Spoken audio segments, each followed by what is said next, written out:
Yeah, this is the exhibit, Tagalog version.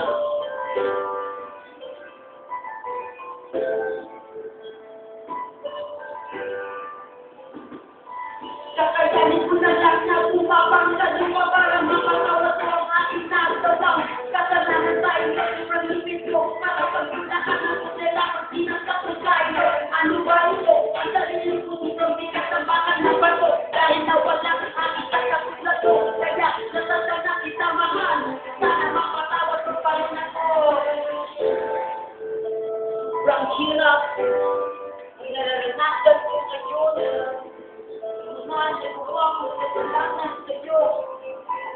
Ito na ba ang kabayaran sa nagawa kong kasalanan? Kaya nawala ka na ito sa aking isipan. Hindi ba ulit tayo magharapan para masabi ang katotohanan na kung sino talaga ang may kasalanan? Siya ang magpapayat ng utang para masabi sa kanyang sarili ang kanyang makukulan. Siya ang magdadala nito ng kalimutan. Kaya ako ngayon nagdurusa sa aking kasalanan. Ako ngayon dito nag-iisa, nag-iisip kung ano ang mahalaga. Kung bibitawag sila ang puso mo para magsimula ulit sa buhay mo. Wala nang makulay kahit ano man ang pagsubok na dumating ako palagi nakatingin sa mga bituin.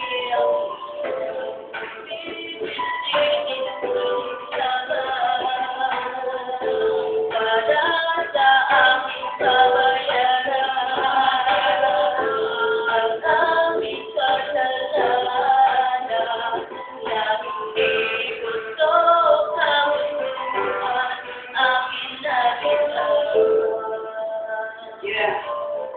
pagmuli kong pamahalo sa mahal, sana matanggap mo mga kahit para sa iyo.